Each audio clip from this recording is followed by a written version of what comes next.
Noam Chomsky is here. He is a political activist, he is a writer, and he is a professor at MIT. He has written exclusively and lectured around the world on linguistics, philosophy, and politics. He is widely credited with having revolutionized modern linguistics. He is the author of numerous books, including American Power and the New Mandarins, and also 9/11. Here is Hegemony or Survival, his newest book. I am pleased to have him on this program for many reasons, including the fact that I get more emails about please have Mr. Chomsky on this program than anyone can ever imagine. How do you explain this phenomenal connection between you and certainly an audience of people who are user-friendly with the internet?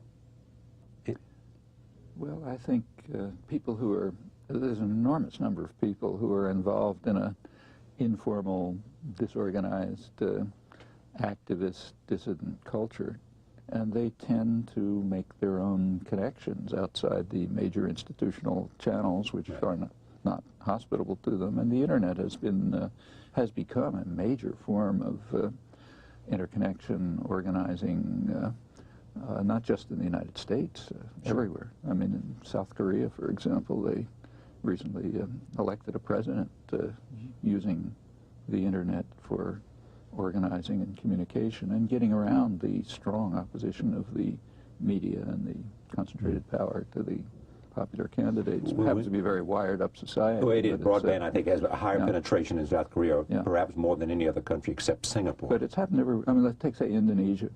When the Suharto dictatorship was overthrown in 1998, a lot of the organizing, a lot of it was student activism, and it was a very harsh, brutal society, but they did succeed through internet interconnections to organize political actions, demonstrations, other activities, and it was a major factor leading to the overthrow of the dictatorship.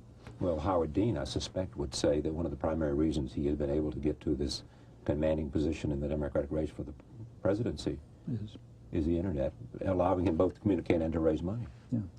It's had, I mean, it's a sort of a, can also be a lethal instrument, but... lethal in what way? Well, I'm sure you get, I don't want to guess how many emails you get, but it can be overwhelming.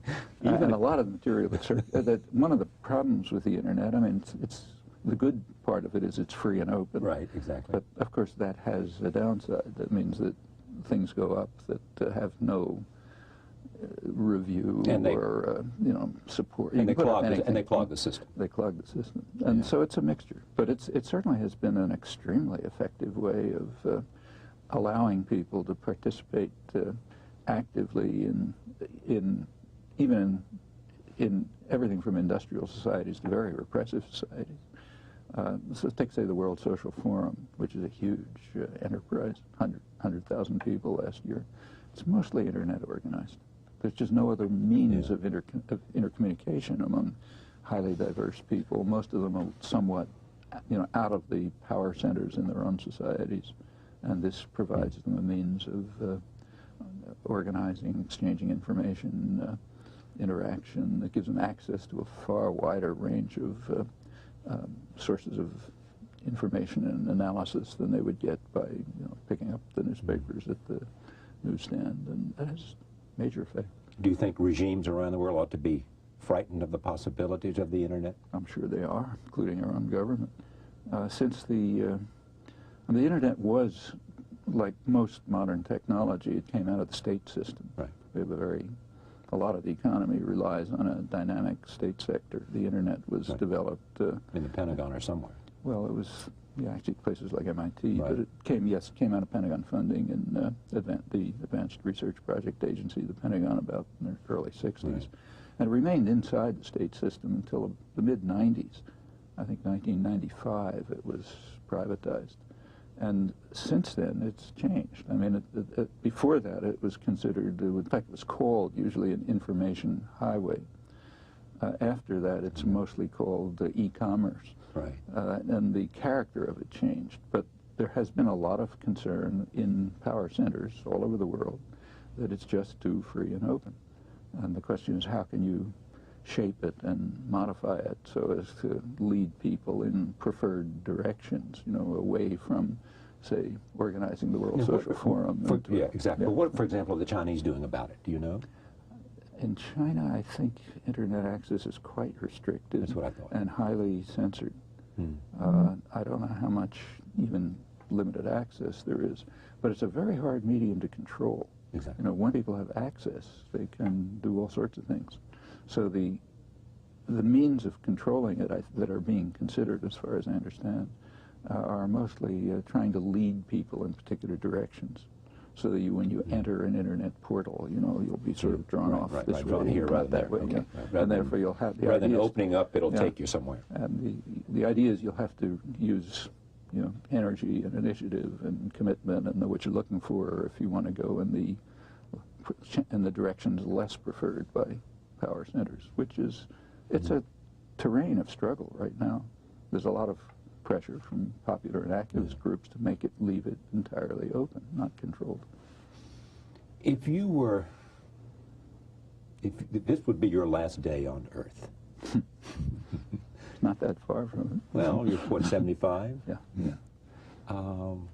Would you like what's said about you to be your political arguments or your contribution to the theory of linguistics?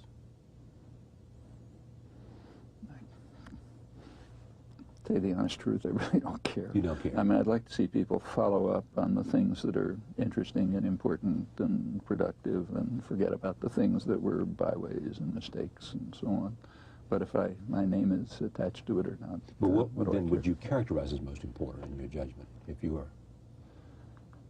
Well, I mean, I played a certain role in reshaping the fields concerned with human intellectual faculties, cognitive sciences, in particular linguistics. Some of it has been extremely productive. Not me, it's a cooperative enterprise. And that's often running on its own. Right.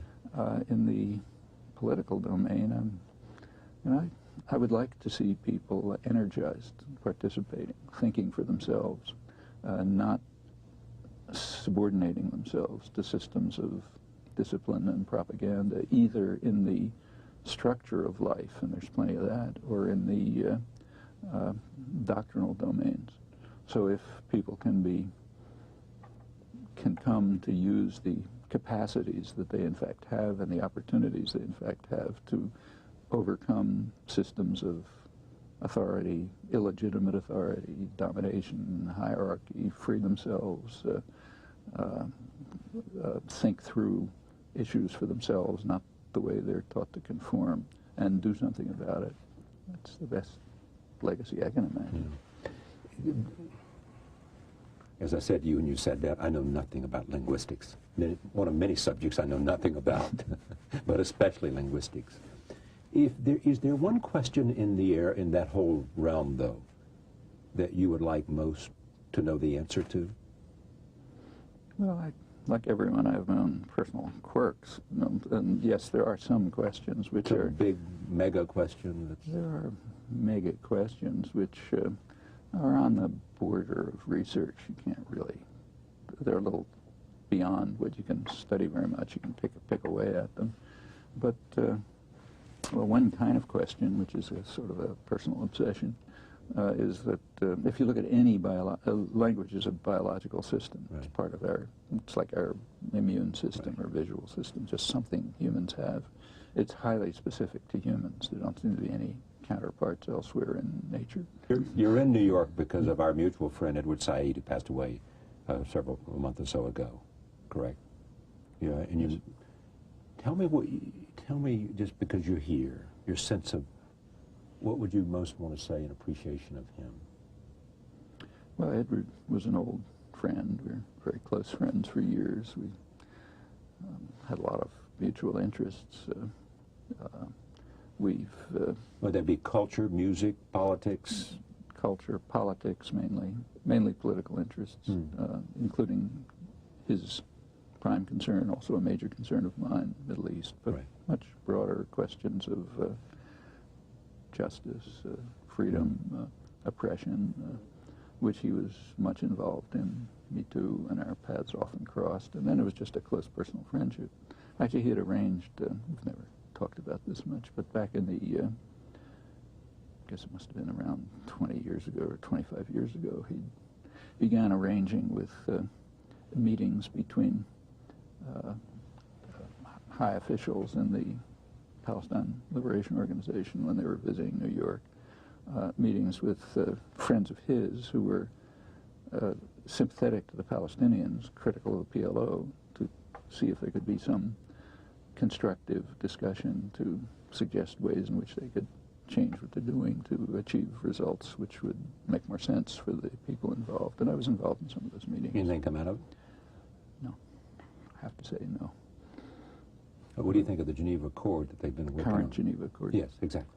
Well, it offers better than some they real have. hope. Yeah. It's a great improvement over the Camp David proposals, which were completely unacceptable. To the Palestinians. Yeah, they made no sense. You know, I mean, Jimmy Carter said that today on a recent appearance on this program. Oh, really?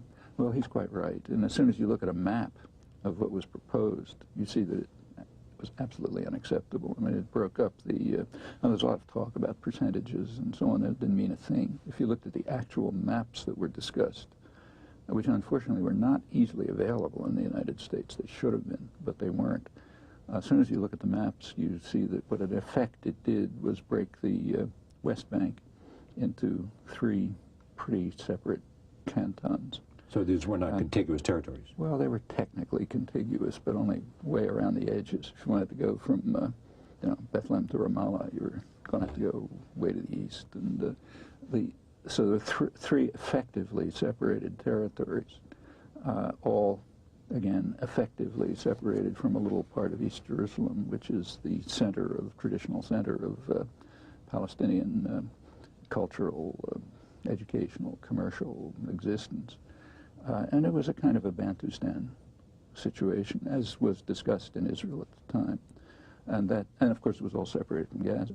But, you know, actually the meaning of that was described by President Barak's chief negotiator, Shlomo Ben-Ami. Right. And later foreign minister. Yeah, and he was the negotiator at Camp David, and he was an academic, and shortly before he entered the government, he wrote a book about it in Hebrew, in which he said the goal of the whole Oslo process, then leading to this, would be what he called a permanent neo-colonial dependency. The Palestinians would be a neo-colonial, effectively modern colonial dependency permanently. And in fact, that's what the proposal was. And it couldn't work. However, after the Camp David proposals broke down, this is now September 2000, August, September 2000, that's when the current Intifada started. But negotiations continued, and they made some progress. In January 2001, there were meetings in Taba, which led to informal meetings, but with fairly high-level people on both sides. And they made considerable progress towards a more acceptable 2-state settlement. But it was too late then because the Israelis were into their election. They were into the election campaign, and Prime Minister Barak canceled the meetings, and after Sharon was elected and the violence began to escalate, they were never picked up. Everyone assumed, I assumed too, that they were never continued. However, it turns out now we have learned that contacts did continue. And the Geneva Accords that you mentioned are the results of these continuing contacts. And they make considerable progress beyond the Taba. The Geneva Accords hammered out by Yossi Beilin and other Israelis in over 2 years with Palestinians who I'm not sure in part may have been members of the Palestinian Authority or not. I don't know. Some had been, but all are close to it. Yeah. I mean, they're as close to the center of Palestinians don't have a state, so they have an informal authority, but they were as close to the central part of it as the Israeli negotiators were to the Israeli government. In fact, probably closer. You know. Your friend, the late Edward Said, didn't have much to say good about Yasser Arafat. No. Nor did I. Nor do you. No. In fact, we were very much in accord about this for a long time. Been a real disservice to the Palestinians. Well, I don't think one can say that exactly. Why is that? Because he's also a symbol. Without him as a I'm symbol asking, of I'm not making a Palestinian, statement, I'm asking. yeah. So, Look, he remained a symbol of Palestinian nationality, struggle, refusal to submit. That's important. Right. I mean, whatever you may think of him personally, just serving the role of enabling people to resist harsh oppression, probable destruction, which was the goal. That's significant, whatever you think about his particular decisions and choices. And of those, they're a mixture. So I wouldn't, I mean, I was always harshly critical. You look at what I wrote back in the 60s, it was critical. Nevertheless, there's a strain which was on the right track. So in the mid-1970s, Arafat did recognize that the settlement would have to be a two-state political settlement. There was a Security Council resolution debated in January 1976, which was supported by the PLO. They publicly supported it, which called for a two-state settlement on the international border with full recognition of Israel's rights to peace and security and so on and so forth. That was a good resolution. Unfortunately, the U.S. vetoed it. And then there was a process for a number of years in which Arafat, in his complicated way, of which there's much to criticize, nevertheless, one theme that ran through it was trying to press for such a settlement. The reason Israel invaded Lebanon in 1982 was to try to prevent these efforts at diplomacy to continue. In fact, they said so publicly. It was an invasion to secure the West Bank. The invasion of Lebanon. Yeah, which is where the Palestinian PLO was sort of based. Right. And they wanted to destroy it was called, by the High Command, in fact, a war for the West Bank. We have to stop the negotiations and the diplomacy, which was becoming an embarrassment. And let's get back to terror. They're happier with that.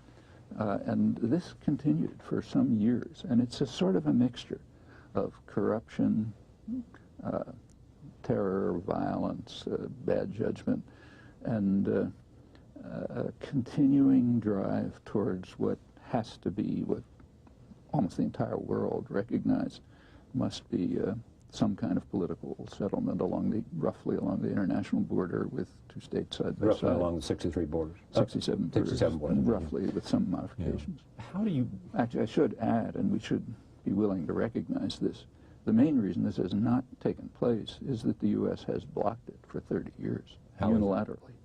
How so? Well, as I said, it vetoed the 1976 resolution. Right. It vetoed another Security Council resolution in 1980. It has, at the behest of the Israelis or independently? No, well, we could argue about exactly why, right. But they did it. Israel didn't like it, but they could never have blocked it if the U.S. hadn't backed it.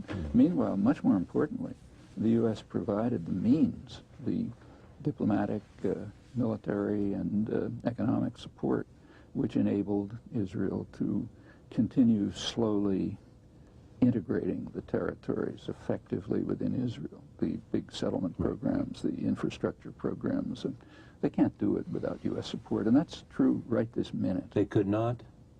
They can't do it without U.S. support, and they know it. U.S. support in terms of in the international community, or U.S. support at the UN, for example? Every level. In other words, you're suggesting that without the U.S., the overlooming possible veto at the Security Council or in some other way, that there would be some kind of what? No, they would be blocked. Some kind of they need the economic some support. kind of Arab reaction militarily without the U.S. They can't stand. No small country can stand alone against a unified international community. It's just impossible. There are all kinds of ways of stopping them, and they need the economic support and the military support. That's a nice segue to Iraq, but I want to come back to other things. Well, and Israel has become. Actually, it goes back before 1976. In 1971. That's where the real split between the United States and the world begins on this. In 1971, the president of Egypt, new president of Egypt, President Sadat, offered Israel a full peace treaty in return for withdrawal from Egyptian territory. Said nothing about the West Bank, nothing about the Palestinians. A full peace treaty incorporating the main UN resolution 242, so the right to live in peace and security and so on and so forth. Everything. nothing about the refugees, just in return for withdrawal from Egyptian territory. Israel discussed it. They knew that it was a possible, we have internal records and others. Actually, Yossi Beilin wrote his doctoral dissertation was in Hebrew about revealing a lot of the records and cabinet records and other discussions about this. But it was also in the public record. Now, they had discussed the question, should they accept it? Now, they had a choice, and it was a fateful choice. The choice was to accept peace with Egypt, it's the main military force, which would essentially end the military conflict. There were no other major Arab military forces. So accept peace with Egypt, still retain control of the occupied territories, have to do something about it. Because it wasn't on the table. Wasn't on the table. And integrate themselves somehow into the region. That was one choice. The other choice was to insist on expansion. And the crucial expansion at that time was not the West Bank. It was northeastern Sinai, Egyptian territory. They wanted to expand into northeastern Sinai. And there were big developments there, driving Bedouins out of their homes. And they were building a city, in fact, an old Jewish city in northeastern Sinai. That was a choice. That, if they made the second choice, as they did, that entailed dependency on the United States, because there was going to be a situation of permanent conflict. And that was the choice that was made. I think it was a very bad mistake. But my impression was, my impression was that in fact, when we had the agreement between Egypt... 1978. Yeah, well, 7 years later. Essentially, the agreement was that the Israelis withdrew, and in fact, Ariel Sharon came in and cleaned up the settlements. Well, no, in northeastern Sinai. Right. Yeah, but am I right about that or wrong? That's correct. Okay. Yeah. But that's only half the story. By 1977, what happened in 71 is the offer was made. Israel rejected it. The crucial question is, what would the United States do?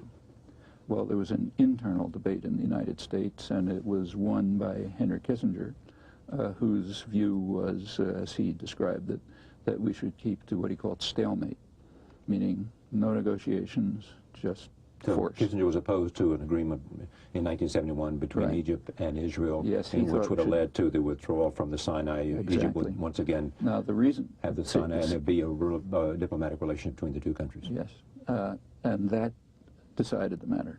The way the U.S. goes sort of determines what happens. It's just overwhelmingly powerful. Now, when that led to a war, Sadat kept... 73. Yes, he kept saying, look, if you don't withdraw from the Sinai, there's going to be a war. Nobody believed him. Nobody took it seriously. When the war did come in 73, and it was a huge shock. It was a close thing for Israel. Actually, the U.S. ended up with a nuclear alert. Exactly.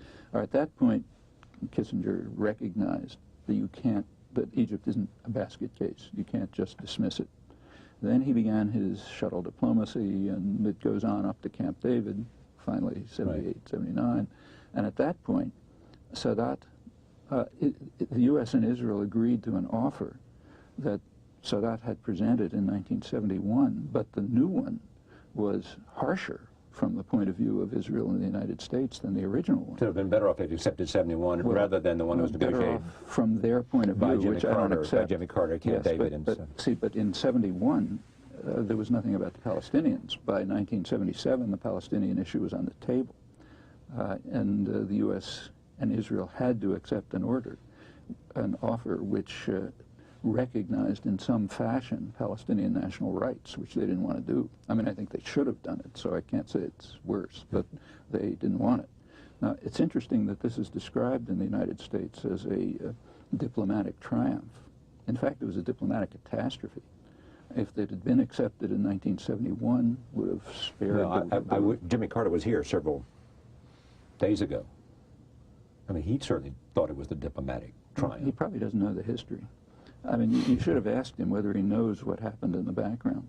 Well, if I'd had this interview before, I would have. Well, it's all on the public record. Yeah. You know, well, so, but I mean, but you know, this is one of the many things we have to learn about, and if we want to gain some understanding of what's really happening there. So when you ask questions about, say, Arafat, you know, unfortunately, all of this has to come in. Okay, fair enough. But it's interesting now. Let me make this point.